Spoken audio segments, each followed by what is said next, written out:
and welcome back to Utterly Unfiltered with Tash and Cara. Hey. I'm Tash. I'm Cara. And please hit subscribe if you haven't already.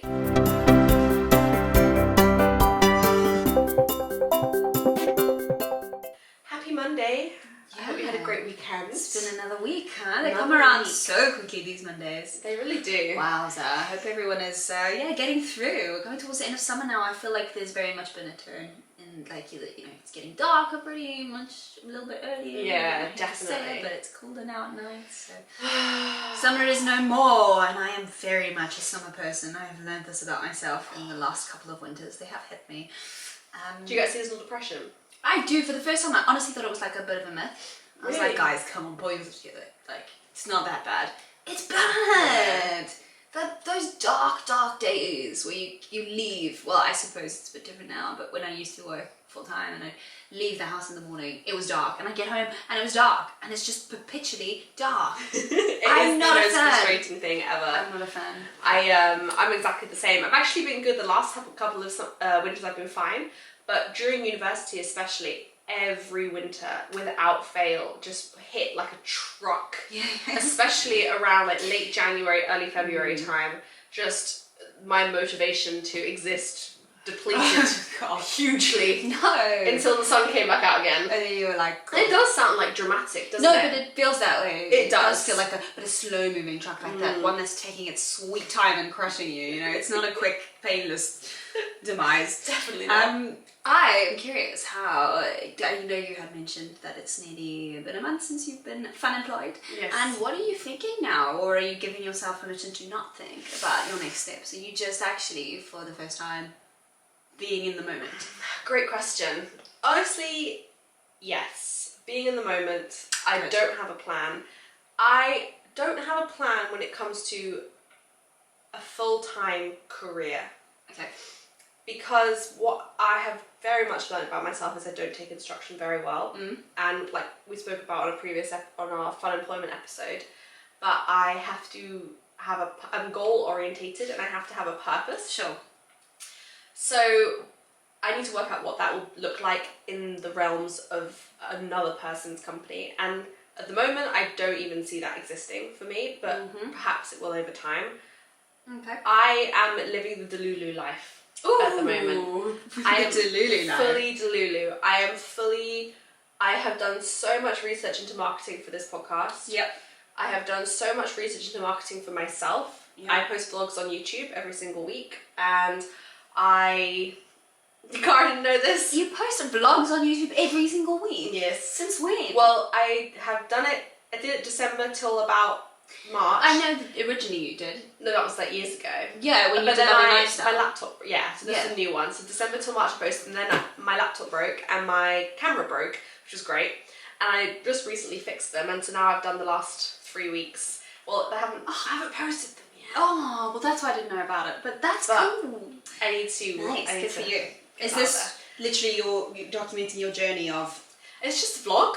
I watch them all the time. Nice. It's just a vlog. It's just a day in my life, week in my life vlogs. Ooh. And I love it. And I love creating content, and it's just fun. So honestly, that is what I'm doing at the moment. I'm not thinking about financial career at all. I'm thinking about what do I enjoy creating. Yeah.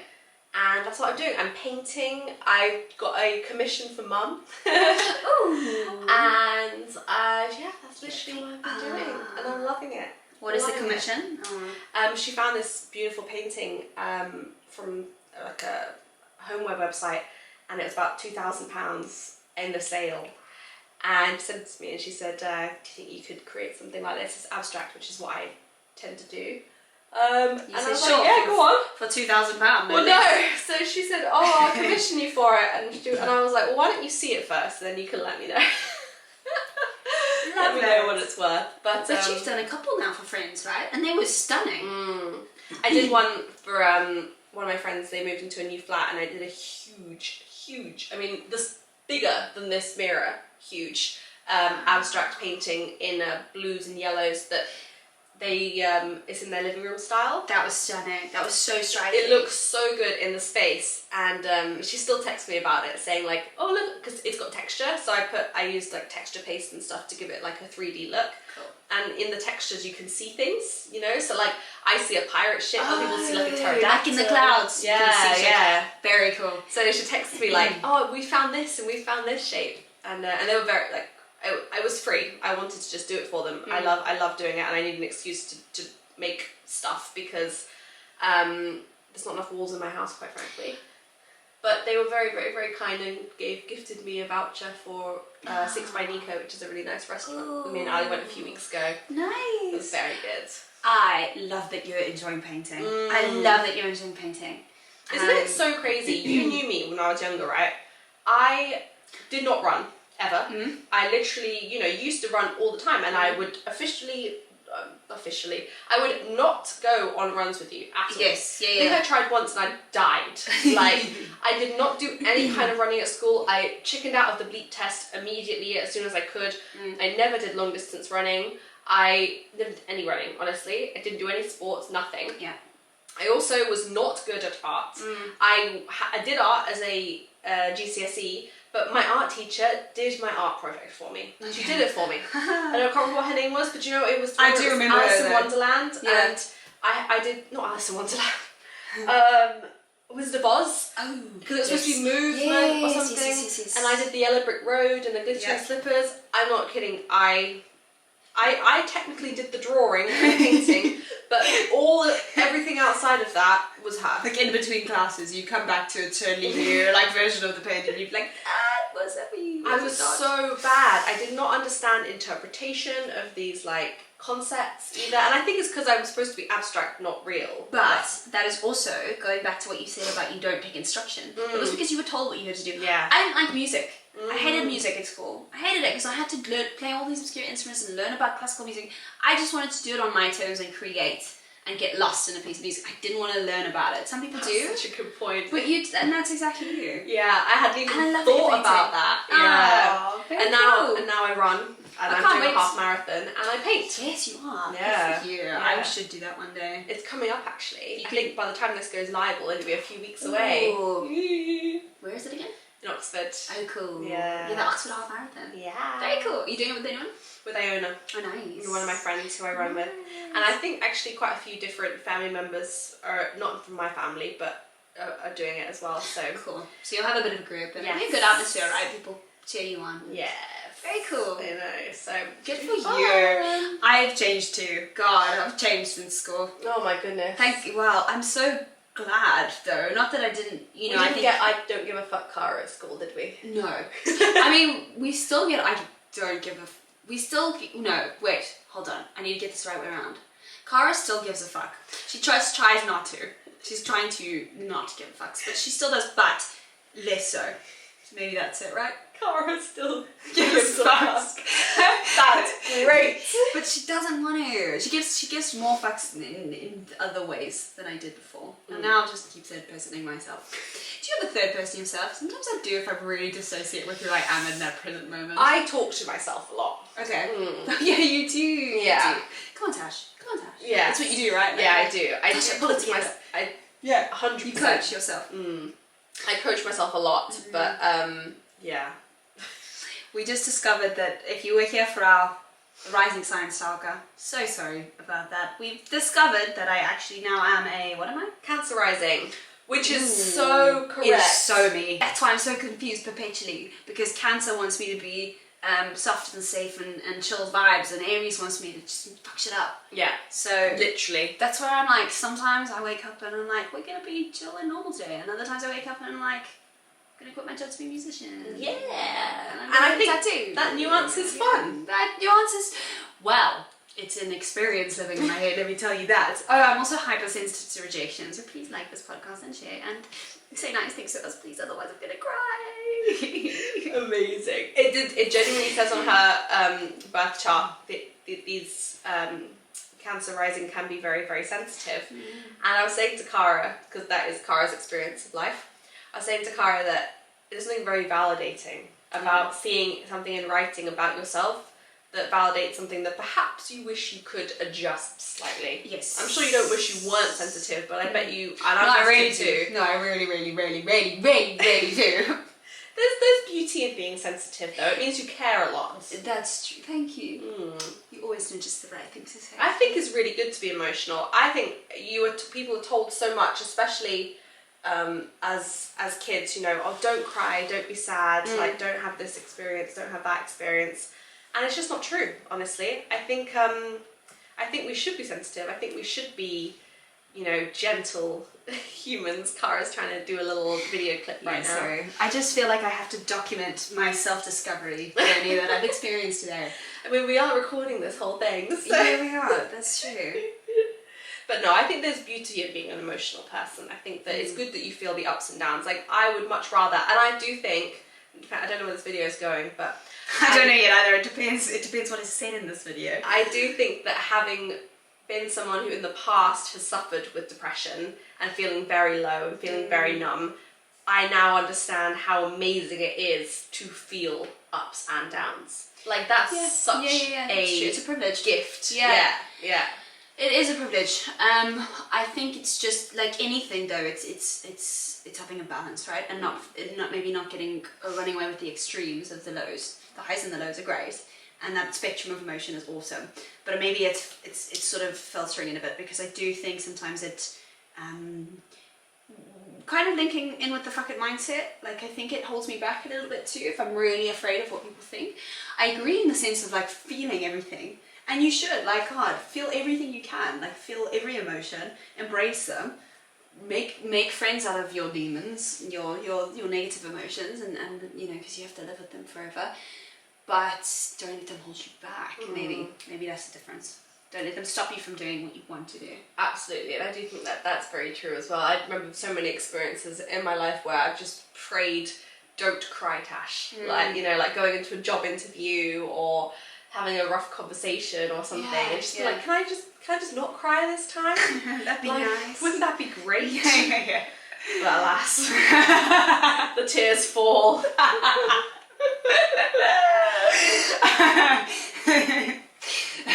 Girlhood. Oh, I love it. Yeah, I love it. Well, there are also times where I've been like, Cara, please don't make a fool of yourself.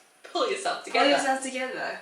And no, for sure. But that was interesting. So yeah, Cancer and Aries apparently are complete opposite personality types, and that's why I am so confused perpetually. But there you go.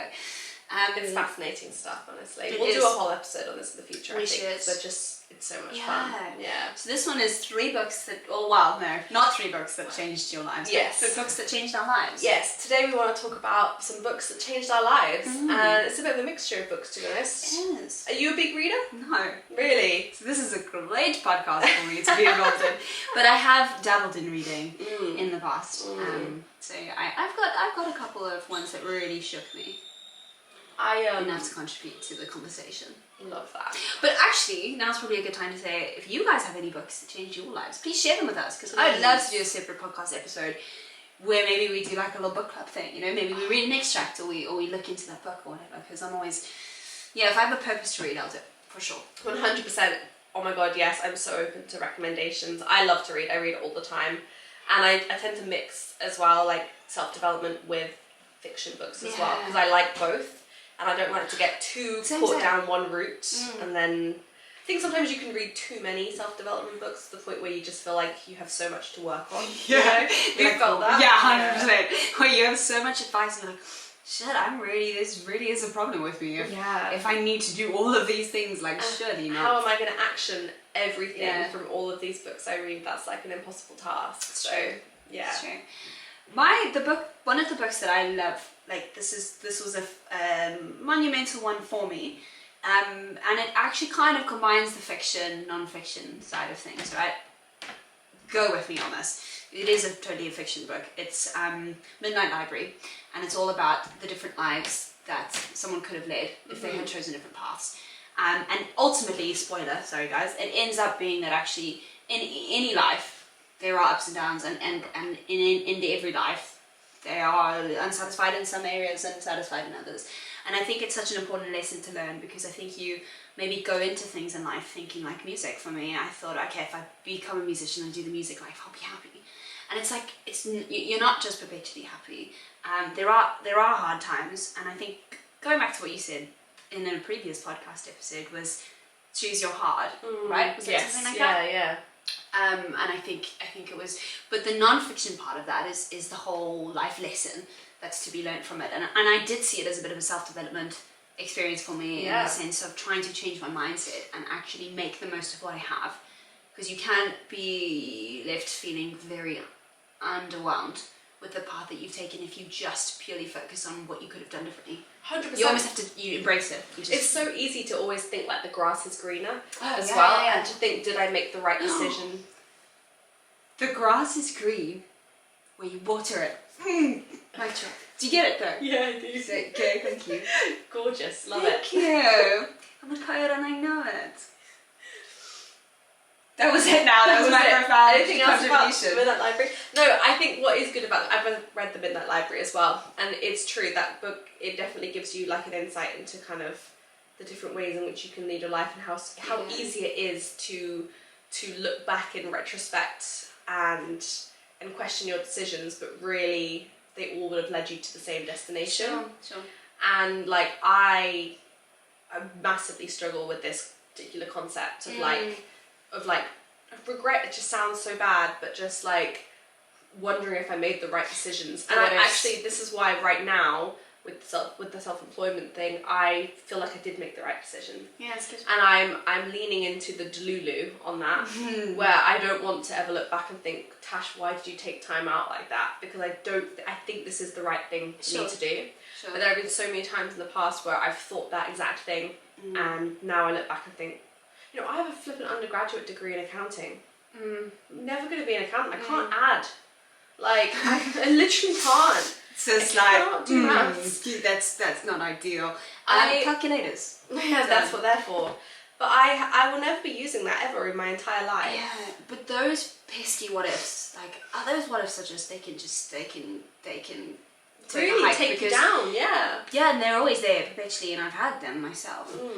But ultimately, the what ifs are pointless. They are like the pointless little like voice in your head that's trying to make you live in the past, and I think they serve no purpose, because they couldn't have done it differently, right? Unless we just live again the whole life, same again. I would rather not. If I had the choice, I would rather do something. I'd be like an astronaut or something, That's for another. Midnight Library wise, that would be cool. But yeah, you're never going to change it. You can only like change your sort of what you do going forward. Yeah. So it's the forward focus, I suppose, and the present focus, right? Like, it's actually just, I guess, living in the present and going where the wind takes you, and the wind being your metaphorical like gut. It's realizing that life is what you make of it, which sounds incredibly cheesy. But it's true. We're full of little good quotes today. It's true. Wow. Like, whatever decision you make, you can choose to make those. You can choose to be grateful. You can choose to wake up with a positive attitude every single day. You have to work at it though. Yeah. You have to work at the positive attitude. Can that lead us into my second book that I really loved, which was The Secret. And apparently everyone has read The Secret, and I've been living under a rock. I have it. Borrow it. You should read it. It's so good. So, okay, even if, and I'm still deciding it for myself, even if you don't believe in manifestation, it's all about the law of attraction and manifestation. Even if you don't believe in it on a spiritual level, i.e. that the universe is its own organism and it's interacting with you, and it can kind of say new things, and you can like alter it and whatever. Even if you do not believe in that, I think the very practices that it teaches you to incorporate into your daily life are so valuable. So it's positive thinking, it's having faith in yourself and your goals, it's practicing gratitude, and all of these things, even if, like I say, you don't believe on a spiritual level in the universe as a being, surely all of those things are going to make you more likely to achieve your goals, right? 100%. I mean, just believing in yourself, right? And having the, is it like fortitude or formidable? I don't know, I'm trying to use smart words, but having the actual like guts and courage to go and set out and achieve something because you believe wholeheartedly that it will work out. You're 100 times more likely to achieve it than if you just don't ever try because you don't things gonna work. Definitely. You know? And I think this is where manifestation in general, it can be a controversial topic for that reason. But you're completely right. And the truth of the matter is that if you think to yourself, this is what I do and don't want, if you write those things down, if you remind yourself of them regularly, if you take actionable steps towards those things, you are way more likely to achieve them. Yeah. So it doesn't matter who you think is controlling that, whether it's God, whether it's the universe, whether it's you, whether it's you know, you got lucky, could be luck, however you decide to look at it, is only positive. Right. Yeah. Right. How can it not serve you to be grateful and confident and positive in the way that you view the world? And I think when people find it to be negative, I think it's because they have an expectation that they'll get something because of those things. Sure. Yeah. And actually that's not, it's the journey is the getting. Yeah. You're getting to be positive and you're getting to enjoy the present moment. Yeah, That's it's not the gift. the destination, it's not what you manifest at the end, it's the process. That's the secret. I love that. When did you read that book? Oh, probably a year ago. Yeah. Probably about a year ago. Have you implemented anything from it? I did for so long. I was really consistent. But like you said, you have to practice it, and I've fallen out of the habit, and I need to work to getting back to that place because I was in such a good place in myself when I was practicing it. All of the little things that it suggests that you do. I was at such peace and comfort knowing that things would work out and not knowing what that would look like in terms, like, I'm not saying I knew that it would work out for me in various areas. I just knew that I'd be okay with whatever happened. I loved it. There's sequels as well, which I need to get into. Amazing. I'm gonna have to read it. You I'm are. gonna have to read it. I read The Midnight Library. I really enjoyed that book a lot. It was good. Very cool concept. So I am curious though, what your life-changing, fundamental, My life-changing books are. significant, otherworldly. I've written them down, so I've got my little phone here with. Tash is very good. She works on lists. I do. I'm a I big just list work on maker. like half thought out. Well, you're very good at spontaneously taking a thought and running with it. Chatting shit. And I sometimes get brain freeze. So I find if I write myself notes, I'm more likely to continue my flow much better. For sure. Yeah. But so I've got 3 written down here. The first book I ever read, which was the first self-development book I ever read was Untamed by Glennon Doyle. And it was a while ago. But basically, she is a woman in America. I think she's an influencer of some kind. And she wrote a book called Untamed about how she basically awakened her own like power. Okay. And I just power as in self-belief. Sure. You know what? It feeds a lot into this high value woman thing we've been talking about a lot. Because it really so much feeds into that, but about what it means to be sure of yourself, to understand yourself, to be true to yourself, and to act in line with your values. And I just found that book incredibly like awakening and enlightening in terms of, there is like a different way to live your life, and you don't have to be the victim of your choices or the victim of your situation. Okay. You can actually, you can be a daredevil. You can take risks. You know, like we were talking about earlier with the risk taking. She's a massive risk taker, and she's like, sometimes they pay off and sometimes they don't. But at least I can say that I've done it. You know, I'd rather be untamed. Sure. I'd rather roar, than give me a roar. than ribbit. I don't know. But you love frogs. I love frogs. You know what? I'd rather ribbit. I love that analogy. I've always seen my spirit animal as a meerkat. And I don't know what. Apparently, I squeak and I make and I purr and I do all sorts of things. You know why your spirit animal's a meerkat, Cara? Because you were bitten by a meerkat, so you like, are now actually a meerkat. I'm like Spider Woman, but she is but meerkat woman. You have become a meerkat. I am every full moon. I turn into a meerkat. We digress. I wanted to hear your roar. Whoa! I wasn't prepared for it.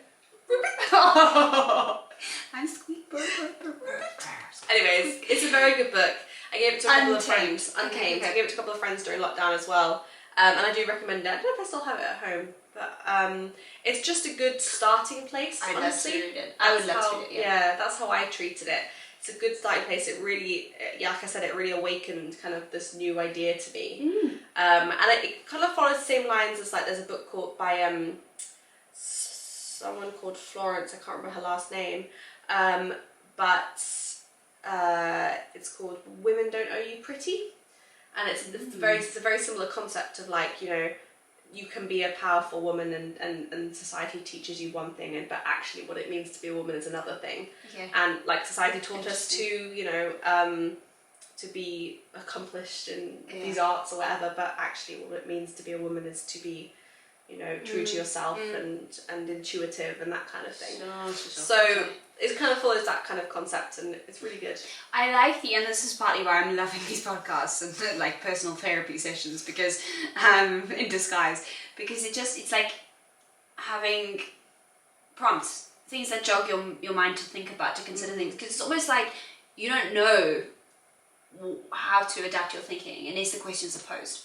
So that's why I think those self-development books are where they're really key. Maybe they don't give you the answer, but they give you the question. Yeah.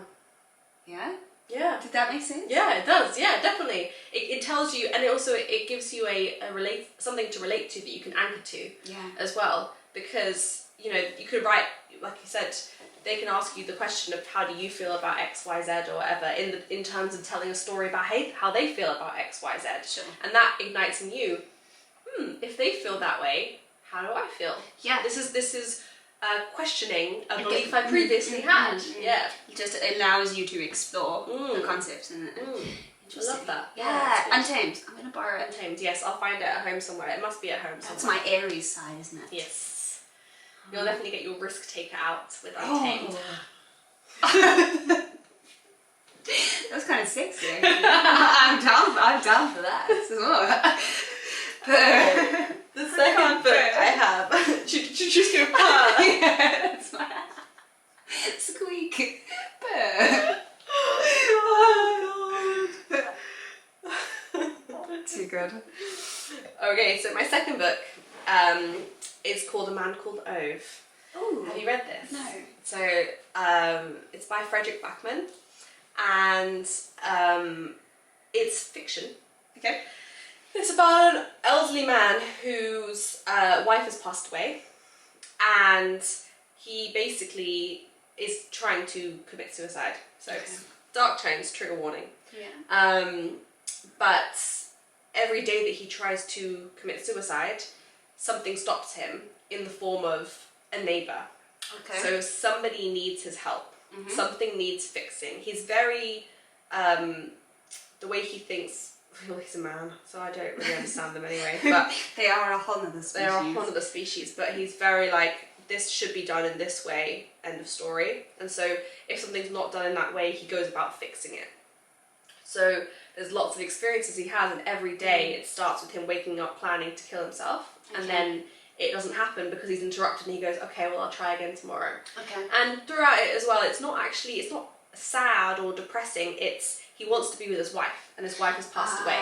Yeah. So he keeps saying to his wife, you know, I'll be there soon, I'm sorry, and, you know, she'll be so annoyed that I'm so late, but I'm coming, I just need to fix this first. And it's so, I mean, I sobbed and sobbed, but it's so profound. And I think at the time I was also reading a different book, which I haven't put on here, but it's called Lost Connections, and it's a non-fiction. It's very, very, very good. I recommend that one as well. Someone called Johan, I can't remember his surname. But both of those books I was alternating, because I like to alternate fiction and non-fiction, and they were both, by coincidence, about the power of connection and how connection can heal, you know, depression and mental health. And the whole, in the end, you know, spoiler alert, he doesn't kill himself. And there are spoilers in this episode. Yeah, we probably should have said that at the beginning. Yeah. But we are saying it towards the end. We'll put it in the description. Okay, cool. But he finds family in those around him, and finds connection and finds meaning in his life. And honestly, it was a catalyst for me to double down on my friendships as well. Like we spoke about in a previous episode about friendships. But I think, again, being an introvert, something it can make you put yourself aside sometimes and want to spend time by yourself. And not always make the effort to go to the party or the weekend or whatever, because it is overwhelming sometimes and exhausting and overstimulating. But actually, those moments of developing those friendships and doubling down on those friendships, you know, they are all you have in life, is connection with other people. And that is what makes people happy, is connection. It's like, I think people say it takes a village, you know, or like, you know, community. This is so core. Sure. And it's something that we've massively lost in society. And you know, your family are so good for it, for creating community and creating that connection with their friends and family. And, you know, my family feel a part of your family because of that. And they are so core in that. But not everyone has that, you know. Sure. Like, we're incredibly fortunate to have that. Sure. There are a lot of communities out there, there are a lot of families out there who don't have community or don't have support and connection. And I think it's so important to go out there and find that, because there are people out there, like we spoke about when it came to friendships, there are people out there who will value you and see you for who you are and accept you for who you are. And sometimes it does take getting out your comfort zone to go find that. It took this man to have to go and fix those things, to be like, I'm not going to leave this alone. And originally he was irritated and annoyed by all these people who needed him. He didn't want to be there. But then in the end he was like, these people make my life what it is. Yeah. You know? Yeah. And connections, I think I am starting to learn that they can look different and they can feel different than you anticipated. Like, again, some of the people that I feel really connected to are like parent friends. You know, like a lot of my social circle now is actually in like their 60s. Yeah, this makes me look super fucking cool. But yeah, it's like a connection is something. It's the energy match for me now. It's like if we're vibing off each other, I really don't care who you are, where you come from, how old you are. It's not important to me, but it's a feeling that you get. And like I said, I think I'm very feeling, but I'm becoming more intuitive based. I think connection is so important. I think COVID, right, was something that's the one thing I think I really messed me up during COVID was, yes, my family, we are very used to connection. I was fortunate that I was bubbled with them, so obviously, you know, I was sheltered from a lot of it, but from like my gran, you know, who lives up the road, my aunt who lives up the road, my brothers who live in London, like friends, people that I spend time with regularly, and I feed off of the connection. Maybe there's another extrovert thing, I don't know, but, and then for it to be taken away, and I was left with myself, and oh my god, thank God, actually, because I needed a wake up. I had never been left with myself. That was probably a big thing that I avoided, actually. That's probably what I still avoid as an extrovert. When I'm left with myself, you have to confront things, right? But it's necessary sometimes. So yeah, connection and lack of, I think, can teach you different things, but I agree. Oh, it's such a nice book. It's actually a movie as well. They changed the name. I think it's called A Man Called Otto. Or actually the other way around. Is it the book called A Man Called Otto and then a movie called A Man Called O? Sure. Is it Ben? It's not Tom Hanks, I think. Oh, is it? Yeah. Could be wrong. I think it's Tom Hanks. Oh, I've not seen the movie though. Okay. Well, I've not, but I think I've seen it advertised. But the book is just fantastic, so highly recommend. Highly recommend. Alright, I have one more book. Just gone all that. Books, yeah. I did 3. Cool. Okay, this book is also a fiction book. And it's a little different. Good books that changed our lives. I was thinking deeply about what books actually have changed my life, because I have read a lot of them, and there are good ones and there are average ones, whatever. Yeah. A really good book I read. Ones you like and ones you love. Exactly. Which will only make sense if you have been listening to our podcast. Yes. Go back and listen to an older episode. There's a book called The Four Winds, and it is a historical fiction book, actually. And it is about, and now I might get this wrong, but it's about the dust storms in mid-America in, I think, the 1930s. Okay. Or it might be the 1830s. It's only 1,000 years apart? 100. 1930s. And 1830s. 100 years apart, not 1,000 years apart. 1930s? No, because 100 years apart would be... Oh, yeah, it is too. You see, you are an accountant. That's so embarrassing. I don't know. We're keeping that in. Ooh. Wow. Anyways, I used to go to school. it's about the Dust Bowls in America anyway, and it's a historical fiction, which means that the storyline is fiction, but the setting and the events are historical. Okay. So basically, it's about this community, and the dust storms are so bad because the ground has been so over-processed from farming in the industrial revolution, agricultural revolution it must be. Sounds it, yeah. Can't be industrial, doesn't make sense. It must be agricultural. And I know, I wish I'd looked this up in advance, honestly. It was like a year and a half ago I read this, so I've forgotten the details. Got my basic maths wrong, so we live and we learn. But it talks about the impact that those dust storms had on people who lived there because they couldn't grow any food, and they were starting to ingest dust and things like that. So people emigrated to California, where there was promise of jobs, promise of work on the new railways, promise of all these things. So they literally walked hand and foot from the middle of America to California, which is, you know, so flicking far away. Yeah, God. And when they got there, and that was true. Sorry. Yes, that was true. A huge number of people did this. This is truthful. And when they got there, they encountered a huge amount of xenophobia around them. So people didn't want, they called them dusties, and they didn't want them to be taking their jobs and living on their land. People wouldn't rent houses to them, and so it was completely different from what they were kind of promised by friends and stuff and heard through the grapevine. It turned out when they got there that they were massively, stigmatized against, and they would sleep in camps, in tents and literally slums, basically. On fields outside of America, and work as slaves. So they would genuinely be employed by big companies to pick fields and things like that, and they were slaves. So, anyways, basically, the reason why I put this in this book that changed my life, because obviously this all sounds very depressing. But another thing back to school. About it, yeah. Yes, this is what I mean. I'm going to go back to school again. We talked about this earlier. Or in a previous episode, I can't remember now. No, it was the beginning of this episode. It's all starting to blur into one a little bit now. We talked about things we like now versus things we liked at school and how they counteract. History at school was always my least favourite subject. I do not remember anything from history. I'd stopped in year 8 or year 9. And all we learned about was the World Wars, and that was it. And it was always only from the British point of view as well. So we never saw any other point of views. We didn't learn about any other countries. We just learned about British in the World Wars. And honestly, some people disagree with me, but I think when you are 13, 14 years old, this does not interest you. No, likewise. Well, yeah. For one, it's not even so relatable because we're all women. I went to a girls' school. And we're learning about men, because they don't teach you about what the women did during the war. No suffragettes, or, well, not even like, fighting for women's rights, or like... Nothing.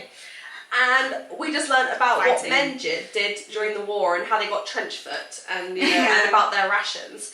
And that is what my core memories of history are. Sure, I agree. But there is so much interesting history out there. And I'm interested in other cultures. Obviously I'm interested in my own culture too, but I really am interested in other cultures. Yeah. I love to travel for that reason. And you have you've grown up travelling, so you've grown up being exposed to different ways of living. Yes, exactly.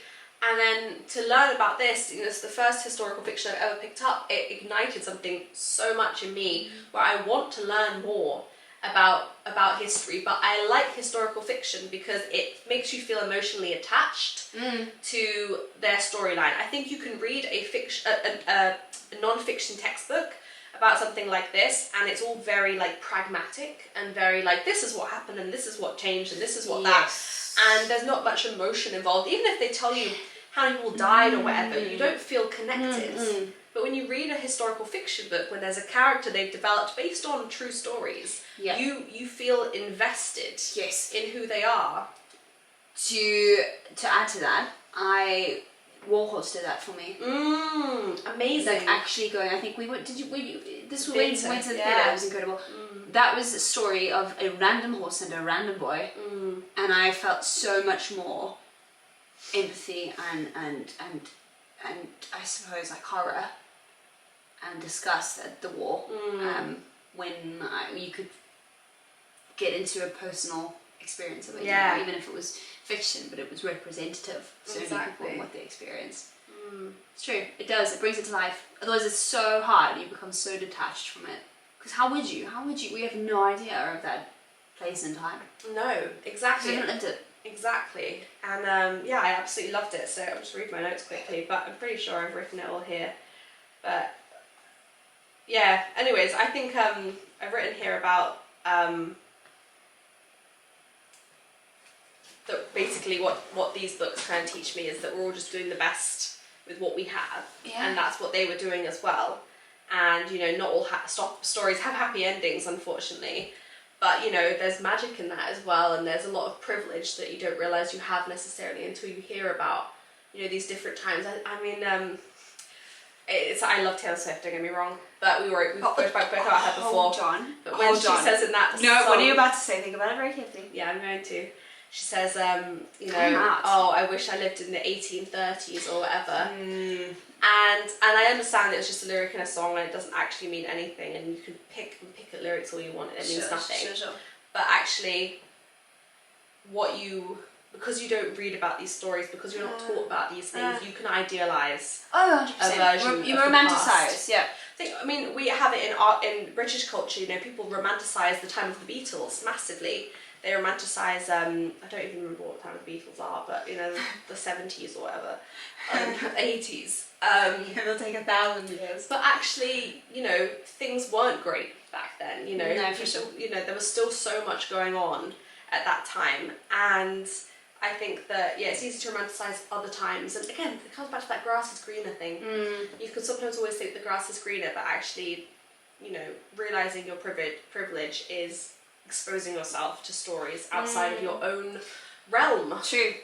And that is the only way to gain perspective, though, because otherwise you live the life you live, and in the bubble that you live within, and that's all that you see, and that's all that you know, and that's all that you know. This is why books are so amazing, because you know, without them, how would we learn those things? No, I have learned so much from books. Yeah. So much.